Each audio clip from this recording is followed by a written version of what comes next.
My name's Maya, and I work the graveyard shift at Murphy's All-Night Diner, just off Route 9.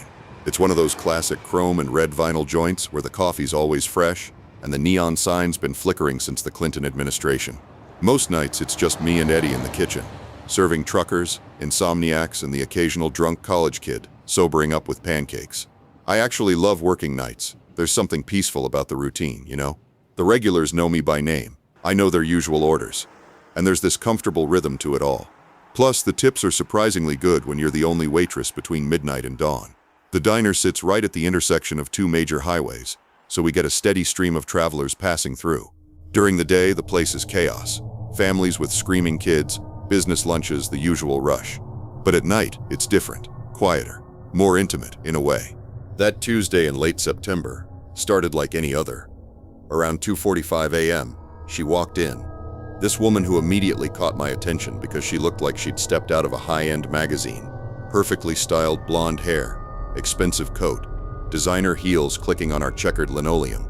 She didn't belong in a highway diner at 3 in the morning. But then again, neither do half our customers. She chose a corner booth away from the handful of other customers we had. When I approached with a menu, she ordered black coffee with this warm smile and said she'd heard we had the best pie in 3 counties. Her voice was soft, cultured, definitely not local. What struck me was how naturally she seemed to take in her surroundings, the kind of person who notices details without making it obvious. She'd glance around while sipping her coffee, making casual observations about the vintage jukebox or the trucker at the counter, but nothing that felt intrusive.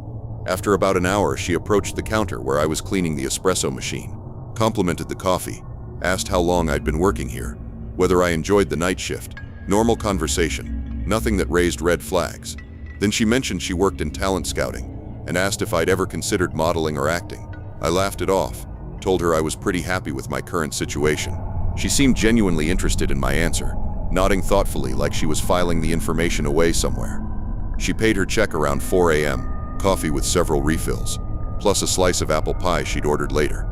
The bill came to $12.50. She left a $20 tip on top of that, making it over $32 total.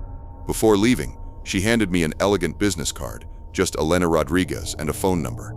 No company name, no title. She told me to call if I ever wanted to explore other opportunities, then disappeared into the pre-dawn darkness. I stuck the card in my apron and didn't think much more about it.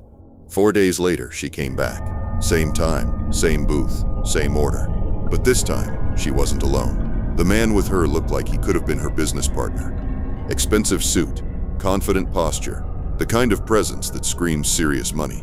Unlike Elena, who'd been chatty during her first visit. This guy barely spoke, just ordered coffee and sat there, occasionally nodding when Elena said something.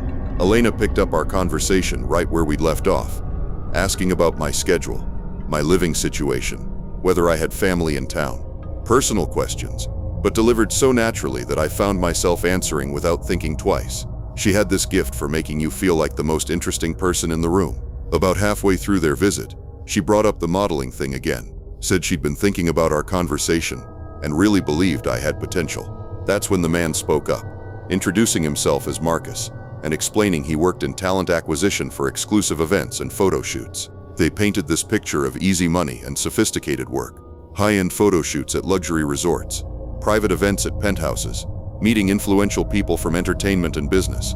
Elena mentioned that women in their network regularly made $8,000 to $12,000 for a single weekend's work. All very professional, she assured me. All very legitimate. I'll admit it sounded tempting. Working nights at a diner doesn't exactly pay for luxuries, and I'd been struggling to save money for months. But something about how Marcus watched me while Elena talked made my skin crawl. His eyes were calculating, studying my reactions like he was looking for weak spots. When Elena suggested I attend one of their orientation meetings to learn more, I politely declined, told them I'd think about it, but I was pretty content with my current job. Elena's smile never faltered, but I caught this quick glance between her and Marcus that made my stomach drop. They finished their coffee and left without pushing further. Marcus had ordered a Danish pastry along with his coffee, and Elena stuck to just coffee again. Their bill came to about $16. Elena left another $20 tip, bringing their total to $36. As they walked out, I noticed Marcus looking back at me through the window, and it wasn't the kind of look that made me feel flattered. I mentioned the whole thing to Eddie when we had a quiet moment. He's been working at Murphy's for 20 years and has seen every type of person imaginable. When I described Elena and Marcus, his expression grew serious. He told me he'd heard stories about people like that, smooth operators, who targeted young women in service jobs, promising glamorous work and easy money. I decided not to call Elena's number, actually threw the card away that same night. I hoped that would be the end of it, that they'd find someone else more interested in their opportunity.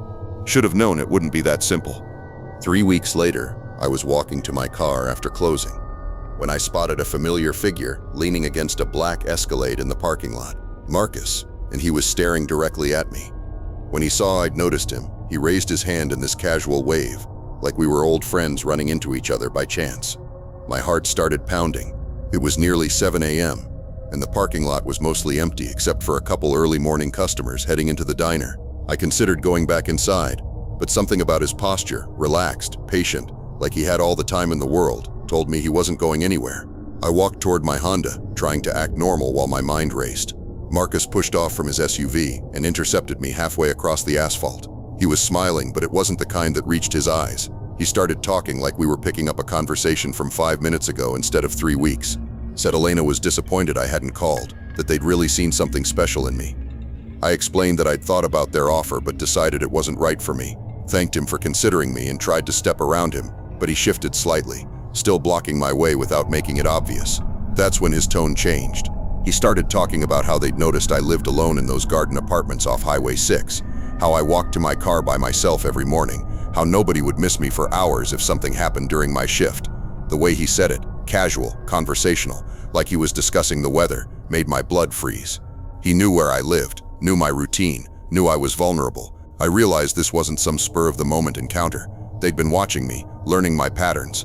He suggested I should reconsider their offer, that it would be unfortunate if I had to keep working such dangerous shifts, that you never know what kind of people might try to take advantage of a young woman all by herself. The threat was crystal clear, even wrapped in fake concern. I managed to tell him I definitely wasn't interested, and that if I ever saw him or Elena again, I'd call the police immediately. But even as I said it, I knew how empty it sounded. What would I tell them? That a man had talked to me in a parking lot, that he'd made vague comments about my safety. His smile faltered for just a moment, and I saw something cold flash behind his eyes before he stepped aside. After that encounter, every shift became a nightmare. I'd check the parking lot 3 times before walking to my car. Every customer who walked through that door made my stomach clench. I kept my phone ready to dial 911, and Eddie started walking me to my car every morning. The fear followed me home, made me check my locks twice, peek through curtains at every sound outside. I knew I should have gone to the police anyway, but what could I prove? That someone had offered me a job and knew where I lived. It felt like they'd planned it perfectly, staying just inside the legal lines while making their message clear. It's been over a month now, and I haven't seen either of them since, but I still can't shake the feeling that they're out there somewhere, watching, waiting. Maybe they moved on to easier prey, or maybe they're just biding their time. Either way, I'll never forget that cold smile or those calculating eyes. Have you ever had someone make you feel like prey? That moment when you realize you're not as safe as you thought you were? Let me know in the comments below.